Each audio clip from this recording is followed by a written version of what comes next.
Hello, everyone. Welcome to another episode of AvA, the Album versus Album podcast, where I sit down by myself or with a guest and talk about which album fits under a niche umbrella best. I want to thank again Mark from Spectrum Pulse for joining me on last week's episode. That was a lot of fun, and I hope you guys enjoyed it as well. I have another guest with me this week. It's a guy that I work with from time to time. You can say in so many words. No, he's a friend of the channel. He's a friend of mine. He's a great guy. I'm talking about Tyler. What's up? Yeah. Fucking Wednesday Boys AvA. Wednesday Boys represent. That's what it's about. But we have a special episode today talking about two records from two rappers that we both have very heavy opinions on. But before we get into that, as you guys know, we like to wrap things up nicely by looking back on the previous week's episode where, again, sat down with Mark and we talked about Jay-Z versus Radiohead, 444 versus a moon-shaped pool. And while this is being recorded in the future, as always, Post Me will edit in my thoughts on any pertinent comments you guys had right now. What's happening, you guys? We got Post Johnny in the house tonight. That's why I sound so much closer, because the mic isn't being used as a room mic as it was during that particular episode. But we only got one real comment. It's another Ryan Schilling talking about their love of a moon-shaped pool and why it is the bounce back, the better creative bounce back, as it were, and that was really all we got in last week. But I do want to thank everyone that did listen to last week's episode, because after Mark shared it out, obviously it gained more traction. It did get more views and likes than the rest of the podcasts have so far, and I really appreciate that. I appreciate you guys coming by and seeing what I got and just enjoying yourselves. Again, this podcast is still kind of in its infancy in the grand scheme of everything I've ever done, but seemingly it's a podcast that people are really enjoying the concept of. They're enjoying listening, and it's what's motivated me to put it out there more on, like I said, on Shoutengine, and I'm still working with getting it more organized on there, because I have all of the episodes up on there, but I don't necessarily know how their distribution works, so I'm still kind of learning that whole aspect. I'm not used to taking it this seriously, but I'm really enjoying doing so, and I'm enjoying doing this particular segment. My Sunday segments in general, I'm really happy with bringing together, but this particular thing seemingly is grabbing people's attention, not even just in the listener sphere, but in the participant sphere, because I've had a lot of people that I've been reaching out to have interest in the show, and it's been cool. It's been really cool. It's been a surreal experience to just put myself out there in that kind of way and having it get the reception that it's been getting. And I just, again, want to thank you guys, and again, want to throw out there, if you have any pertinent jumping on points of discussion that we may not have touched on in the podcast, always feel free to leave them. And any hugely dynamic ones will be discussed here. But yeah, thanks again. Much love, and let's go back to us using this as a room mic. But now that we've done that, I'm going to pass the question off to my guest. Tyler, what do you think is the more artistically expansive and creatively gratifying bounce back? Radiohead's Moon-Shaped Pool or Jay-Z's 444? It's obviously Jay-Z's 444. And you know what? Let me hit you with this, Johnny. Okay. You know what my reasoning is? Why? My reasoning is because in my world, that album doesn't exist. I only listen to rap. So it wins by default. So congrats, Jay-Z. Yeah, I mean, if you watch the episode, I mean, you kind of see that we kind of came to a similar consensus for different reasons. But yeah, that's gonna do that portion. Cause yeah. So we're gonna dive right into this week's topic, which is which slept on independent debut is more underrated? Denzel Curry's Nostalgic 64 or Kendrick Lamar's Section 80? Now, I have picking the obvious, for me, alliance. Viewers of the channel know, fucking love Kendrick Lamar. Don't stop stroking the dude's ego. But Tyler, while appreciating of Kendrick, is a gigantic Denzel Curry fan. Yeah, self-proclaimed biggest Denzel Curry fan in Indiana. Yeah, which I wouldn't dispute that. That's why I brought Tyler on for this specific topic, because in my opinion, Kendrick and Denzel have very similar trajectories in their career. They both fit under this niche so very well. And I would argue both are slept on. But which one is more slept on? Tyler, what do you think Nostalgic 64 is more slept on? So, I'm about to probably just ramble about this because I have a lot of thoughts about this. So feel free to cut me off whenever. But I feel, so obviously Ultimate gained some traction, but N64 didn't really blow up as much as that song did. That song kind of overshadowed that as a whole, really. And I feel like when Imperial came out, obviously people who knew appreciated that, and that garnered him more attention. But he didn't really get to where he is now without Taboo. And I feel like a lot of people hopped on Taboo. I hopped on Imperial, and I went back and listened to N64, and I'd actually heard a song from that. Forget the name off the top of my head. The one with Rob Banks. Mm-hmm. You know which one I'm talking about? Yeah. Threats. Oh, Threats. Okay. Yeah, Threats. But yeah, so I had actually heard of it before I even knew what the album was. And going back and listening to it, I thought it was great. Even from like listening to Imperial first, which I noticed if people listen to Imperial or Taboo and they go back, they tend to not, I guess, like it or appreciate it as much. So it's kind of almost maybe not looked down upon, but definitely not up there. People don't hold it up to that. And I see a lot of people that did hop on from Taboo. And maybe this is just me. Sometimes I like to go and like see what other people's thoughts on albums are. Yeah. And every time I hear like, Unlocked, I was looking at that. Everybody, they kind of went back and look at his old stuff, and they tend to stop at Imperial. Yeah. They don't go past Imperial. So N64 gets slept on because people don't go past a certain point. And I honestly think Imperial and N64 are 1A, 1B for me. Mm-hmm. Depends on what mood I'm in and what hits me. But I feel like people just don't go back and listen to that. And it's honestly a really good album. It's kind of... It's a lot, when he was a lot darker. He rapped a lot, like a lot of his stuff, like dark and violent. Yeah, I would say the beat to Dark and Violent also just reminds me of like old Ghetto Boys. Like it's like very dark Southern. Like his roots show a lot more like, on. This guy will fucking hurt you. Yeah, but like, as far as the tone, it's incredibly dark for sure. Mm-hmm. And like on some of his newer stuff. Obviously, he does talk about some dark things, but it doesn't get to that level, and that's kind of evolved, and maybe that's why people, when they go back, they don't like it as much. It almost kind of reminds me, maybe it's completely different, like in the sense of how they're at, but it almost reminds me of old Tyler. People who jump on new Tyler, they go back, like, I don't like his old stuff. That guy's weird. His old stuff's weird, and it's like, kind of gives you... It's weird, because, like, I've been spinning Nostalgic 64 a lot recently to get myself, like, reacclimated with it, because I got on through Imperial as well. I had seen it getting attention, but I really liked Imperial, and I was like, what does this guy sound like? Like, where did he come from? And I had a similar feeling to when I first got into Kendrick, because, like, I was the same with Kendrick, but I'll get to that. Denzel, so, like, on Nostalgic 64, he even has stuff on there that kind of sounds like stuff he would make on Taboo, like Parents. While it's more mean-spirited, the beat reminds me a lot of some of the production. Vengeance reminds me of something, like, gnarly like that.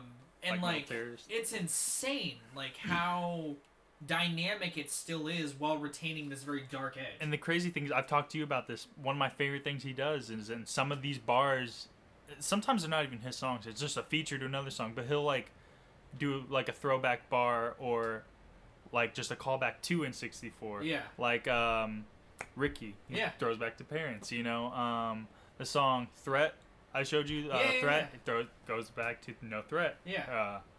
I might have got those names mixed up, but like basically, it's just I like how he calls back to them, and like people who don't know, which I would say are, a good majority of people just don't know what the hell he's talking about. Yeah. But it's like people who do know, it's like they're gonna really appreciate that.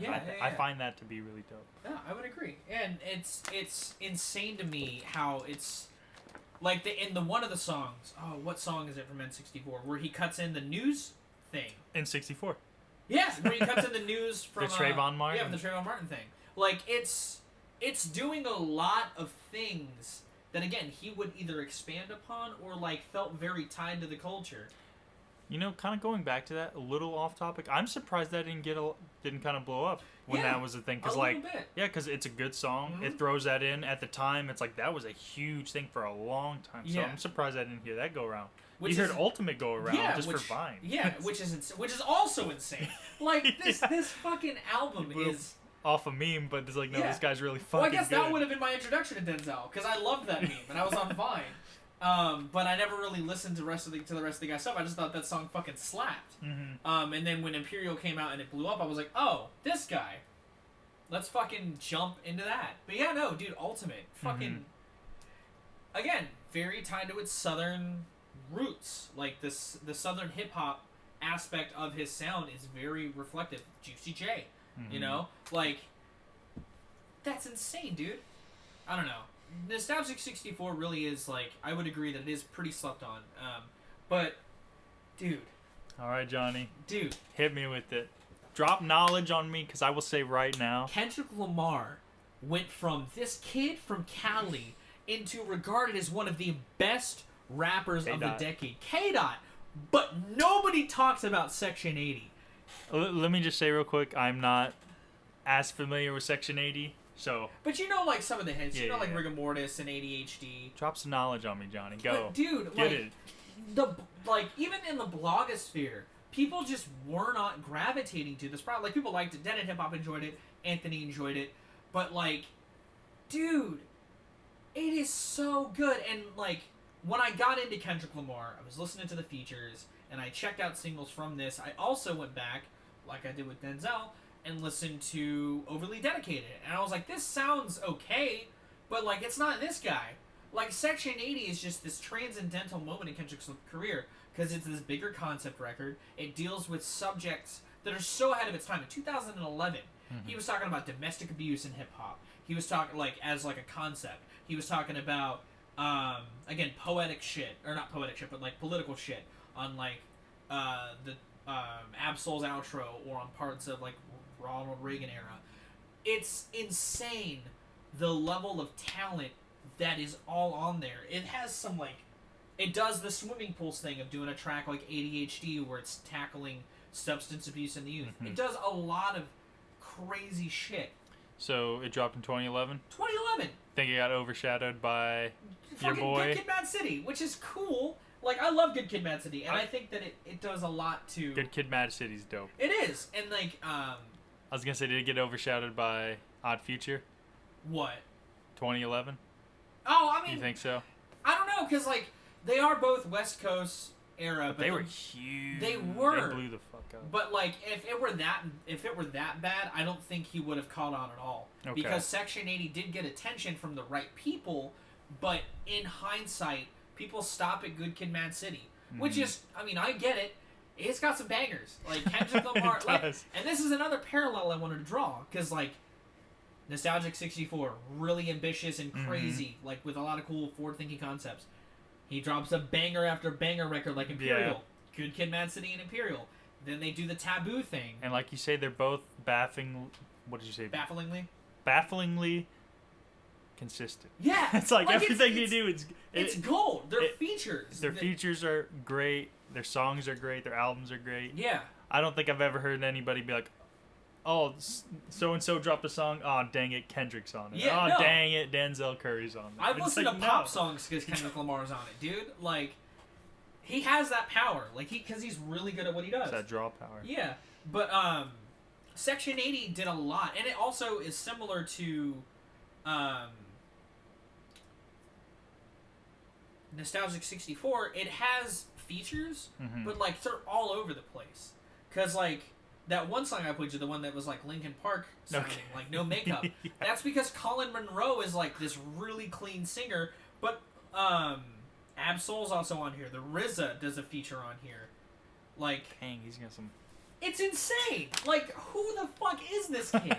You know? But still, even with all that behind it, it just isn't. It just wasn't that. If it came out 10 years earlier, it probably would have blown People up. continue to throw Section 80 under the bus, and I will always be like, you listen here. Section 80 is gold. It is so good.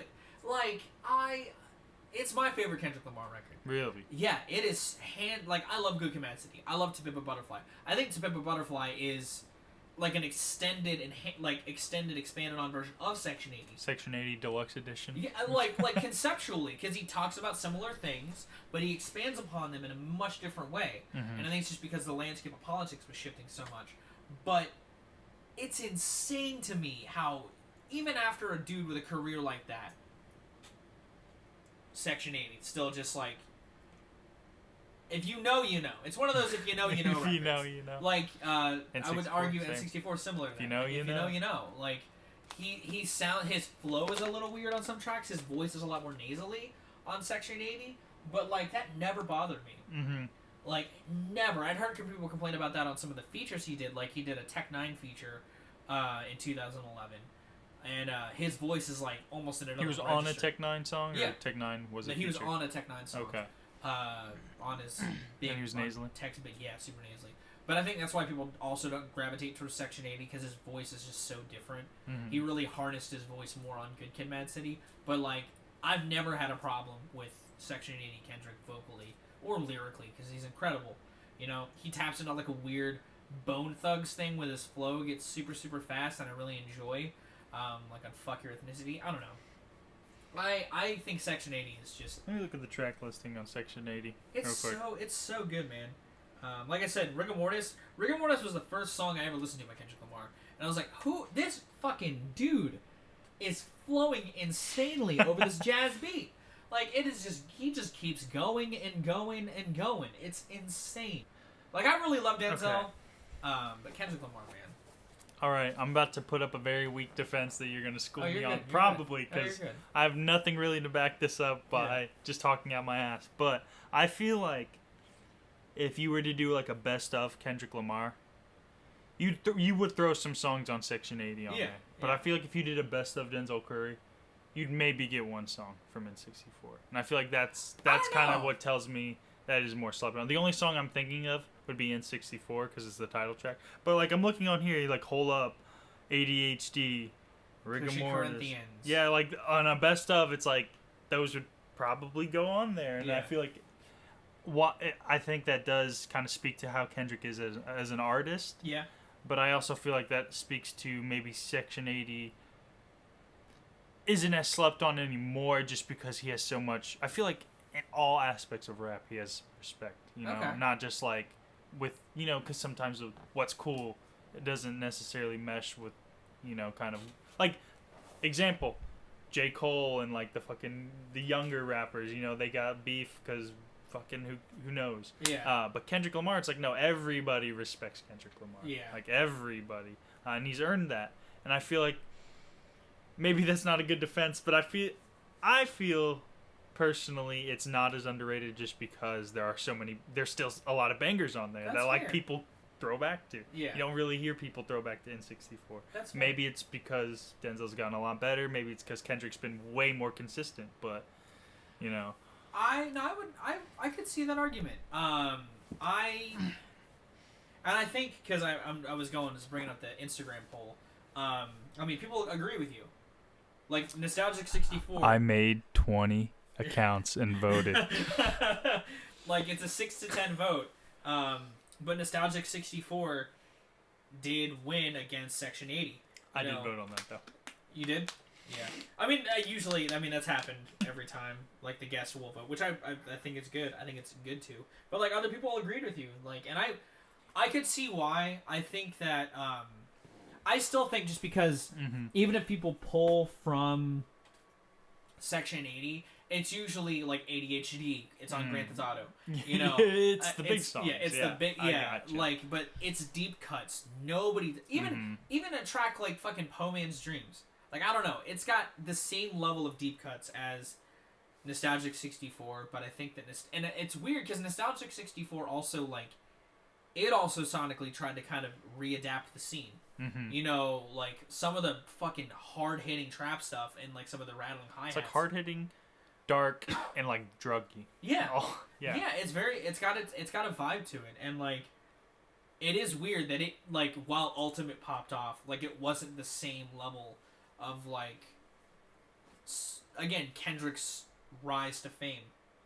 You know, I don't know if that was also just because of blog attention, because I also didn't really see many bloggers talking about Nostalgic 64. You know, I know Anthony did a review of it. I'm sure Dead End Hip Hop did a review of it, but I don't think it was. But it wasn't like to the same degree. Yeah, and it may be because I don't know. Like, I'll tell you why. My thing is, it's probably because the market is so oversaturated now. Yeah. It's like, it's really hard to sift through a lot of bullshit. And that's probably why. It's because you're at an age where things get passed around and a lot of the good shit gets drowned out by a lot of the bullshit. And that's probably why when somebody popped off back in the day, you knew they popped off. Nowadays, everyone's popping off, you know? It's like... Well, it's even worse because he's got, that Juicy J endorsement. You know, he's got other dudes from that Rick scene. Ross. Rick Ross gave him big ups. And I don't know, it's weird. I don't know. I'm still firm in my... I feel like you could probably say maybe they're both as evenly underrated, in a sense, because it's like, I think we agree the highs are probably on Section 80. Yeah. But the lows are probably higher on N64, just in the sense of like how, I guess how people view it, because you say people don't really go into the deep stuff on Section 80. Yeah. If you listen to N64, it's not as long also, so you're probably going to listen through all of it. Yeah. There's definitely, there's other people that agree with that sentiment, that like also discuss. It could also be, I guess what I was getting to when I was kind of rambling was Kendrick's so well respected that I feel like it's gotten to a point where people have gone back and listened to his old stuff. And, you know, on the trajectory that Denzel is, maybe he will get there one day where he's so well respected, people go look back on his old stuff, and maybe they will go past Imperial and listen to N64. There's not really a whole lot. I mean, there's Ultimate and all that from like what is it, Zell and Shrooms, and Planet Shrooms. So there's a little bit more, which those are also fucking great. Those are also bangers. Those are also good. I just feel like it's gotten to a point where everybody's like, yeah, you kind of have to go back and listen to Kendrick. Well, yeah. Well, so the other thing is, I feel like it wasn't until Kendrick, like, so Kendrick blew up with Good Kid, Mad City, and he solidified his GOAT status to some people with To Pimp a Butterfly. I had argued he did it with Good Kid, Mad City. That's because I got him with Section 80, and to see him get mainstream acclaim and still keep it conceptual, whoa. But like, I don't know, and it maybe just because like, I don't know, Kendrick's trajectory, I feel like it just, I wish Denzel were in the same place. I do. I mean, he's still young. Now. He's still young. But Kendrick was young. Like, he's still not, he's not old. You know, he's just not a kid. I feel like when the scene shifts and it changes, and he's still kind of because I feel like that's what Kendrick has kind of gone through eras of rap. You know, 2011 was way different than what it is now. Oh yeah, for sure. And he's been on top pretty much since. Yeah. And I feel like when it switches, and if Denzel is as consistent as he's been, and he remains, you know, one of the guys, because people who know rap and listen to stuff below kind of surface level rap, which is, I would say, is like the radio stuff. Yeah. Even if you don't listen to Denzel, you probably have heard that he's a good rapper. Yeah. Because he is a very good rapper. He's a very good rapper. Yeah, I feel like when it shifts and he kind of stays on top, then people will start to think maybe this guy is this generation's Kendrick Lamar, if you want to say. I feel like, I just feel like he's already there. Like, here's my thing. He has done a lot with in such a little time. He In 5 has. years or And whatever. he's 6 years. He dropped fucking N64. He dropped it. Imperial, Taboo, Zoo, and Unlock. Unlocked, and then you got to think of like the His mini feature tracks he game. had before the features. Mini tracks he had. What was it? It's like 13 or whatever. Yeah, 13. He had the Blood in, Blood out. Yeah. He's just always working on something. He is, and I feel like Kendrick was in a similar place. Mm-hmm. Because when he was coming up, like he was doing features with everybody. You know, anyone that would take him in. He did a couple songs with Tech Nine. You know, he did songs with The Game. Why? Like, don't get me wrong. I love that song. You guys know that. It's my favorite Kendrick Lamar feature. But like, that's such a weird. I guess not if you're from LA, but like that's just insane to me.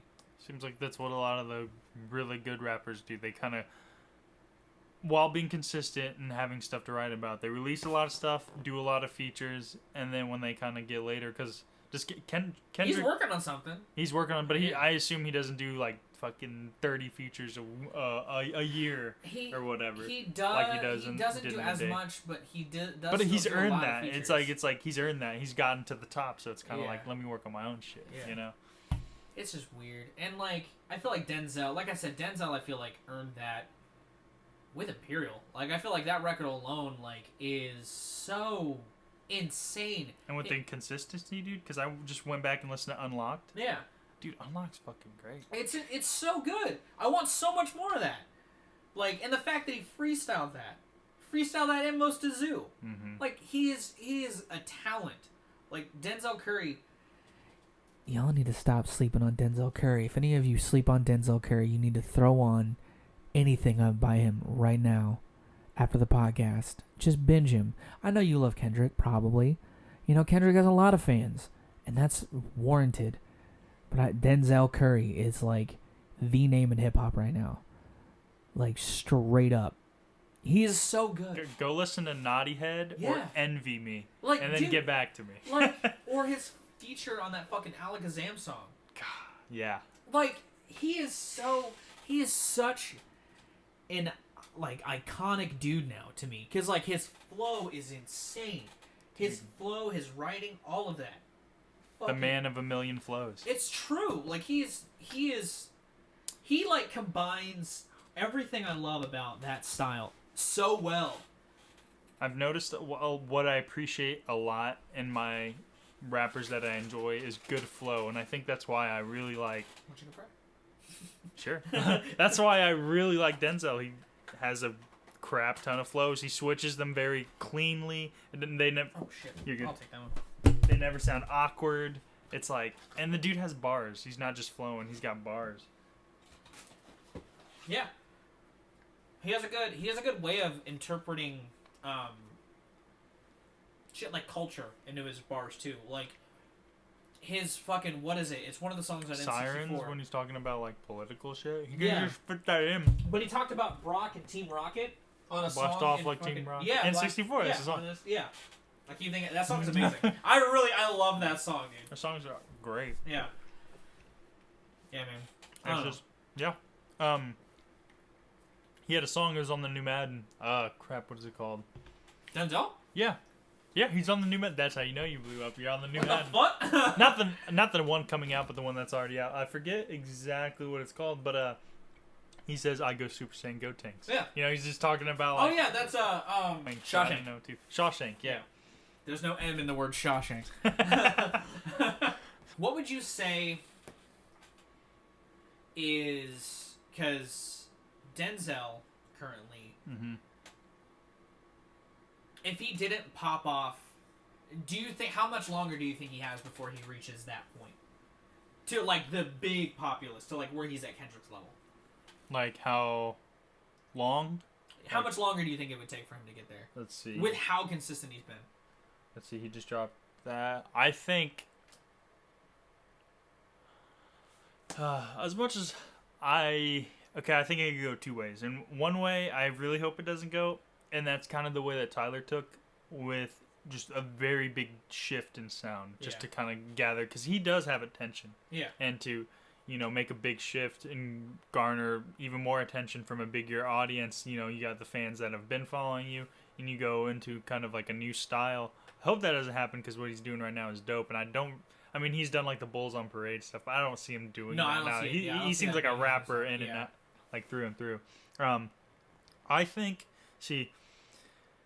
with how consistent he's been, man, I'd be surprised if it took longer than like 2 or 3 years. Okay. Just because he's doing stuff with everybody. He's done stuff with Rick Ross. Yeah. He's doing stuff with like Smoke Perp. But it'd be dope if he did something with Kendrick Lamar. Yeah. But like he's doing stuff with like some older heads from like where he's from and like some of the newer guys while also doing his stuff and even kind of dipping outside of rap. He's he's been featured on like stuff that are out of that genre, which just shows how dynamic he is. So I'd be surprised if it take longer than 2 or 3 years. And then one last question. It's about Kendrick. Do you think Kendrick is past that point?